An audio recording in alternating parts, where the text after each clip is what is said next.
दोस्तों नमस्कार। आप सभी का हमारे इस YouTube चैनल में बहुत बहुत स्वागत है। तुला राशि, आज का यह वीडियो देखने के बाद आपकी आंखों से आंसू ना निकल जाएं, आपके होश ना उड़ जाएं, तो फिर कहना। जी हाँ दोस्तों, वो कहते हैं ना कि कभी कभी सच्चाई कल्पना से भी ज़्यादा अजीब होती है, और आपके साथ भी कुछ ऐसा ही हो चुका है। यह यूँ कहें कि अनहोनी आपके साथ घट चुकी है। जी हाँ दोस्तों, इस वीडियो को देखने के बाद आपको पता चलेगा कि आपने कुछ ऐसी गलतियां कर डाली हैं जिनकी सजा अब तक आप भुगत रहे हैं। जी हाँ दोस्तों, या यूं कहें कि जाने अनजाने आपसे कुछ ऐसे कर्म हो गए हैं जिनकी सजाएं आप अब तक भुगत रहे हैं और आपको पता भी नहीं चल रहा। जी हाँ दोस्तों, इसमें डराने वाली बात यह है कि अब तक आपको एहसास भी नहीं है कि आप किन गलतियों को लगातार दोहराते चले जा रहे हैं। हो सकता है कि आज भी आप उन गलतियों को करते चले जा रहे हों जिसकी वजह से हर एक शुभ घड़ी, हर एक शुभ मौका आपके पास आकर भी वापस लौट जाता है, आपको उसका लाभ प्राप्त नहीं हो पा रहा और आप बस मन ही मन यह सोचते रहते हैं कि मैंने कौन सी गलती कर दी जिसकी सज़ा मुझे अभी तक मिल रही है। क्यों मेरा उद्धार नहीं हो रहा? क्यों मैं जीवन भर समस्याओं से ग्रसित हूँ, परेशानियों से ग्रसित हूँ और कामयाबी और सफलता के लिए तड़प रहा हूँ? धन संपत्ति ने मुंह क्यों मोड़ रखा है? रुपए पैसे की तंगी हर समय क्यों बनी रहती है? तो दोस्तों, अब आपको चिंता करने की कोई आवश्यकता नहीं है। आज के इस वीडियो में मैं आपको बताने जा रहा हूं कि ज्योतिष शास्त्र के अनुसार कौन सी ऐसी 5 चीज़ें हैं जिन्हें किसी को देने के लिए सख्त मना किया गया है। जी हाँ दोस्तों, जहां किसी की मदद करना, किसी को कुछ देना, सहायता पहुंचाना एक अच्छा कर्म माना गया है, वहीं कुछ चीज़ों को देने से सख्त मना भी किया गया है, क्योंकि जब हम उन चीज़ों को दूसरों को दे देते हैं तो असल में हम दूसरों की कामयाबी का मार्ग खोल देते हैं और अपनी तरफ आने वाली सकारात्मक ऊर्जाओं का मुख दूसरों की तरफ मोड़ देते हैं, जिसका लाभ फिर उन्हें प्राप्त होना शुरू हो जाता है और हम जहाँ के तहाँ खड़े रह जाते हैं। हमारे अच्छे ग्रह, हमारे देवी देवता भी फिर हमारी मदद नहीं कर सकते हैं। जी हाँ दोस्तों, तो यह वीडियो आपके जीवन के लिए बेहद आवश्यक है।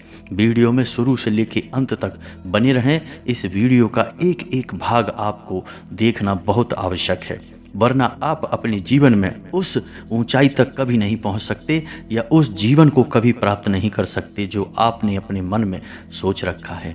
जी हाँ दोस्तों, हम जानते हैं कि आप बहुत ही भावुक इंसान हैं। आप दिल से सोचते हैं, आप किसी की मदद करते समय दिमाग नहीं लगाते हैं। आपकी जेब में जो कुछ पड़ा हो, आपकी क्षमताओं में जितनी भी सामर्थ्य में जितनी भी बल है, उस सब का उपयोग करके आप दूसरों की मदद कर देते हैं। दूसरों के चेहरों पर मुस्कुराहट देखकर आपको बहुत अच्छा लगता है। आपकी राशि की यही तो एक बहुत सुंदर खूबी है कि आप दिल खोल कर दूसरों की मदद करते हैं, बिल्कुल भी पीछे नहीं हटते हैं। चाहे आधी रात को ही कोई आपको मदद के लिए आवाज़ लगाए, आप तुरंत हाजिर हो जाते हैं। इसी वजह से लोग आपका बहुत सम्मान भी करते हैं। समाज में आपका एक विशेष कद है, एक विशेष स्थिति पोजीशन है, एक विशेष ओहदा है। दोस्तों, यह बात अलग है कि आप अंदर ही अंदर कितने परेशान हैं, अपनी समस्याओं से कितना जूझ रहे हैं, इस बात की भनक बाहर लोगों को नहीं है और ना ही इस बात का असर भी बाहर के लोगों पर है। तो लोग आपको एक विशेष व्यक्तित्व के तौर पर ही समाज में सम्मान देते हैं और आपको भी हम यह सलाह देंगे कि आप अपने दिल की बातों को लोगों के सामने इतनी जल्दी जाहिर ना किया करें।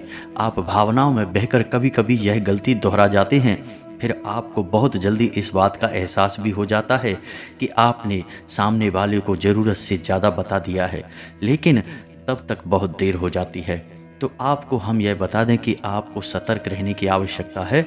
आपको ज़रूरत से ज़्यादा किसी पर भी भरोसा नहीं करना है और किसी को कुछ बताना नहीं है। तो यह तो हो गई आपके सामाजिक स्तर की बात।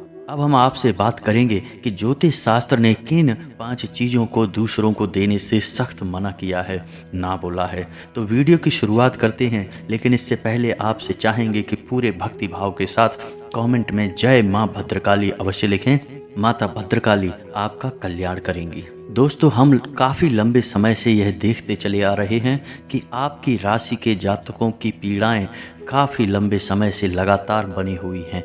एक सुख का पल देखने को मिलता है तो 50 दुख की घड़ियां इंतज़ार करती रहती हैं। उस सुख के पल का आनंद अभी समाप्त भी नहीं हो पाता है कि दुख की घड़ियां शुरू हो जाती हैं। कोई ना कोई चिंता, कोई ना कोई परेशानी हमेशा घेरे रखती है। ऐसा लगता है कि जीवन जैसे परेशानियों का एक समंदर बन गया है। लेकिन दोस्तों, अब समय आ रहा है जब स्वयं भगवान भोलेनाथ ने आपके लिए कुछ अच्छी घड़ियां, कुछ अच्छे पल चुन लिए हैं। लेकिन इसके लिए आपको भी बराबर प्रयास करने की आवश्यकता रहेगी। आपको भी फूंक फूंक कर कदम रखने होंगे। उन गलतियों को कभी भी नहीं दोहराना होगा जिन्हें आपने जाने अनजाने कभी न कभी किसी न किसी रूप में किया है। दोस्तों, हम आपको बता दें कि हमारे आसपास जो भी चीज़ें होती हैं, चाहे हमारी घड़ी हो, चाहे हमारा पर्स हो, हमारा वाहन हो, हमारे धर्मशास्त्र के अनुसार उन्हें किसी न किसी रूप में सम्मान प्राप्त है, उन्हें पूजा अवश्य जाता है। यहाँ तक कि हमारे घर में उपयोग होने वाली झाड़ू को भी हम लक्ष्मी का स्वरूप मानते हैं, उससे पैर नहीं लगाते हैं। ऐसा हम इसलिए मानते हैं क्योंकि हमारा मानना यह है कि हर एक चीज़ की अपनी खास ऊर्जा होती है और वह ऊर्जा हमारे जीवन में किसी न किसी रूप में हमें प्रभावित अवश्य करती है। तो यदि हम उन ऊर्जाओं का सही लाभ लेना सीख जाएं तो हमारा जीवन बड़ा ही सुंदर और सुगम हो जाता है। दोस्तों, आपने देखा होगा कि जब कोई अमीर आदमी अपना घर तक बनवाता है तो उस घर को वास्तु के अनुसार ही डिजाइन करवाता है। ऐसे ही बिना सोचे समझे नहीं बनवा लेता है।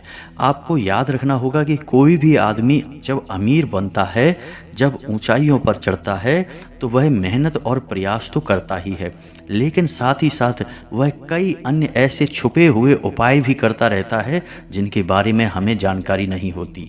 दोस्तों, याद रखना कि मेहनत तो हर इंसान करता है, लेकिन कामयाबी हर इंसान के कदम नहीं चूमती है।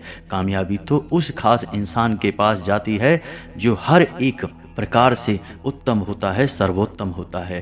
तो आपको भी अब उन छुपे हुए रहस्यों की संपूर्ण जानकारी ले लेनी होगी जिससे आपके जीवन में भी अब कोई बाधा उत्पन्न ना हो, आप आगे निरंतर बढ़ते चले जाएं।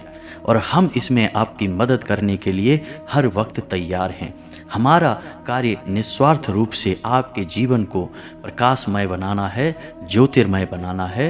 हम चाहेंगे कि यदि आपको हमारे वीडियो देखकर जरा भी लाभ प्राप्त होता है, 1% भी आपके जीवन में किसी प्रकार की सहायता होती है, किसी प्रकार का बदलाव आता है, तो हमारा पुण्य का घड़ा भर जाएगा और माँ भद्रकाली के लिए हमारी भक्ति सफल हो जाएगी। दोस्तों, इसी के साथ साथ आपसे एक छोटी सी बात और कहना चाहूँगा, फिर अपने वीडियो टॉपिक को शुरुआत करते हैं। तो दोस्तों, बहुत से लोग हमसे हमारा नंबर मांगते रहते हैं। हम किसी को भी कमेंट बॉक्स में अपना नंबर नहीं देते हैं। यदि आपको हमारे वीडियोज़ के कमेंट बॉक्स में किसी प्रकार का मोबाइल नंबर या कोई एड्रेस देखने को मिल जाता है तो वह फेक है, वह हमारा नंबर नहीं है। यदि हम किसी से संपर्क करना चाहेंगे तो वह केवल कमेंट बॉक्स है या फिर आप हमारी मेल आईडी पर हमसे संपर्क कर सकते हैं।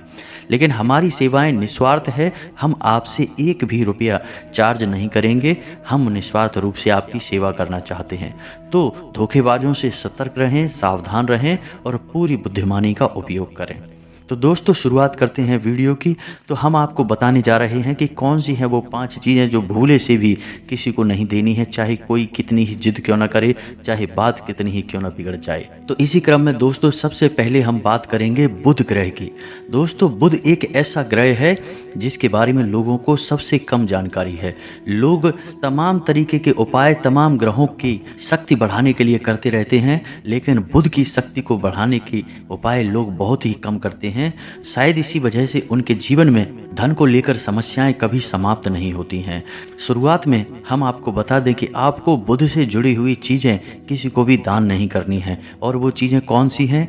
हरी रंग की चीज़ें, हरे रंग का कोई भी कपड़ा, हरे रंग का कोई भी उपहार, हरे रंग की कोई भी मिठाई या हरे रंग का कोई भी खाने पीने का सामान, यानी हरे रंग की कोई भी चीज़ आपको किसी को भी दान नहीं करनी है। हरा रंग बुध का प्रतीक होता है। जी हाँ दोस्तों, और बुध के देवता गणपति हैं, तो आपको गणेश जी की मूर्ति भी किसी को दान नहीं करनी है। भूले से भी किसी को गणेश जी का फोटो या गणेश जी की मूर्ति नहीं दें, चाहे कुछ भी हो जाए। जी हाँ दोस्तों, तो आपको यह सावधानी रखनी है। अब आप याद करने की कोशिश कीजिए कि आपने क्या हरे रंग की चीज़ें किसी को कभी दान की हैं। यदि की हैं तो कमेंट बॉक्स में अवश्य लिखना। दोस्तों दूसरी चीज़ है, कोई भी मीठा खाने पीने का सामान, यानी कोई मिठाई, आंवले का वृक्ष और झाड़ू और रुपए पैसे बिना किसी कारण के कभी किसी को नहीं देने चाहिए। जी हाँ दोस्तों, हम रुपए पैसे का लेन देन वैसे करते रहते हैं, लेकिन वह हमारी व्यापारिक स्थिति है।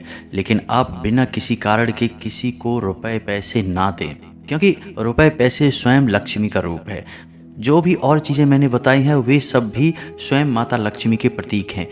जब आपके घर में लक्ष्मी जी के आने की महादशा बनती है, जो कि अभी बन रही है, जी हाँ दोस्तों, आपको याद रखना है कि अब आपके घर में माता लक्ष्मी स्वयं प्रवेश करने जा रही हैं।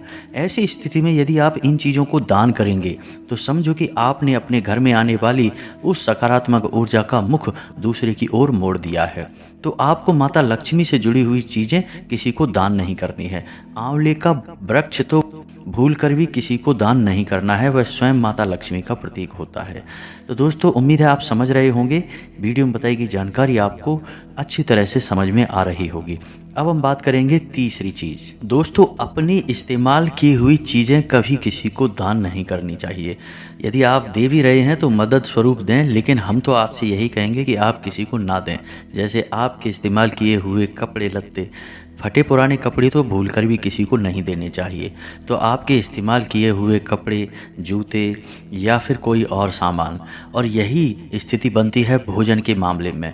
दोस्तों वैसे तो अन्नदान दुनिया का सबसे बड़ा दान कहा जाता है, महादान कहा जाता है।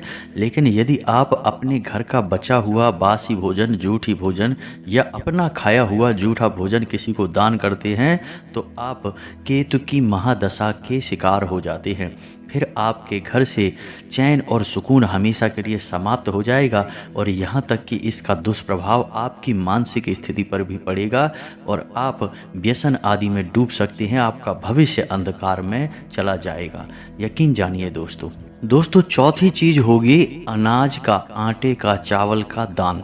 जी हाँ दोस्तों, वैसे तो हमारे द्वार पे जब कभी कोई भिखारी या भिक्षा मांगने वाला आता है तो हम उसे आटा दान कर देते हैं या अनाज, गेहूं वगैरह भी दान कर देते हैं। लेकिन ज्योतिष शास्त्र में अनाज के दान को मना किया गया है। अनाज का दान उचित नहीं होता है। दोस्तों अनाज को जीवन ऊर्जा का प्रतीक माना गया है, और जब आप अनाज को दान कर देते हैं तो आपके घर में निश्चित तौर पर बीमारियां प्रवेश कर जाती हैं और आपके घर में फिजूल खर्चियां भी होना शुरू हो जाती हैं। लेकिन अब आपके मन में ख्याल आ रहा होगा कि लोग तो इसके विपरीत खुले आम अनाज दान करते हैं, आटा दान करते हैं, उनके घर में तो ऐसा कुछ देखने को नहीं मिलता है। तो दोस्तों हम आपको बता दें कि प्रभाव और दुष्प्रभाव आंशिक भी हो सकते हैं और शक्तिशाली भी हो सकते हैं। आपको इस गलती को नहीं दोहराना है। और यदि आपको अनाज का दान करना ही है, आटा वगैरह दान करना भी है, तो इसके लिए एक बहुत ही सुंदर विधान भी है। तो आप इसके दान से फ़ायदा ले सकते हैं, यानी इसका दान आपको बहुत ही ज़्यादा लाभ पहुंचाएगा यदि आप एक छोटा सा उपाय कर लें तो आपको क्या करना है कि जब भी आप किसी को अनाज का दान कर रहे हैं तो आपको अपने मन में ओम विष्णुवे नमः, ओम विष्णुवे नमः, ओम विष्णुवे नमः इस मंत्र का जाप 3 बार कर लेना है। बस आप इस मंत्र का जाप करते हुए किसी को अनाज का दान करेंगे तो यह बेहद पुण्य और प्रताप आपको देगा और आपके घर में धन धान्य और सुख समृद्धि आ जाएगी। तो देखा दोस्तों आपने कितना अजीब और चमत्कारी है अनाज का दान। दोस्तों 5वीं चीज़ है घड़ी। जी हाँ दोस्तों, हम जाने अनजाने लोगों को घड़ी गिफ्ट कर देते हैं। आपने अक्सर ऐसा देखा होगा या सुना होगा कि किसी का जन्मदिन आया या कोई विशेष अवसर आया और उसने घड़ी दान कर दी या घड़ी गिफ्ट कर दी। दोस्तों, भूले से भी कभी किसी को घड़ी गिफ्ट नहीं करनी चाहिए। घड़ी समय का प्रतीक होती है और घड़ी हमारा समय होता है। जब हम उस घड़ी को अपने हाथ में पहनते हैं या उसे खरीद लेते हैं तो वह हमारे समय का सूचक हो जाती है। जब हम घड़ी को किसी को गिफ्ट कर देते हैं तो हम अपनी ओर आने वाली सकारात्मक ऊर्जा को भी दूसरों की ओर मोड़ देते हैं। तो आपको घड़ी को भी भूले से भी किसी को दान नहीं करना है, गिफ्ट नहीं करना है। दोस्तों, वैसे तो गिफ्ट देने या दान देने को लेकर ज्योतिष शास्त्र में विस्तृत विशाल वर्णन देखने को मिलते हैं। चीज़ें बहुत सारी हैं, बताने के लिए समय कम पड़ जाएगा। वीडियो में हम केवल उन खास चीज़ों के बारे में चर्चा कर सकते हैं जिन्हें हम रोज़मर्रा के जीवन में इस्तेमाल करते हैं और अक्सर जिनका लेन देन हम जाने अनजाने करते रहते हैं। तो उम्मीद है कि मैंने कम से कम समय में आपको अधिक से अधिक जानकारी उपलब्ध करा दी है। यदि आपको इस जानकारी से संबंधित कोई सवाल है तो आप कमेंट करके पूछ सकते हैं। हम आपके हर एक सवाल का आपको सर्वोत्तम जवाब देने की कोशिश करेंगे। हमारा बस यही प्रयास है कि आपके जीवन में किसी भी प्रकार से प्रकाश आ जाए, आपका जीवन ज्योतिर्मय हो जाए। दोस्तों, यदि वीडियो की जानकारी आपको पसंद आई है तो एक प्यारा सा लाइक करें और कमेंट में जय माँ भद्रकाली पूरे भक्ति भाव के साथ अवश्य लिखें। माता आपका कल्याण करेंगी। याद रखें, जिनके साथ हो माता भद्रकाली उनका कोई बाल भी बांका नहीं कर सकता है। मिलते हैं अगले ज्ञानवर्धक वीडियो में, तब तक के लिए धन्यवाद।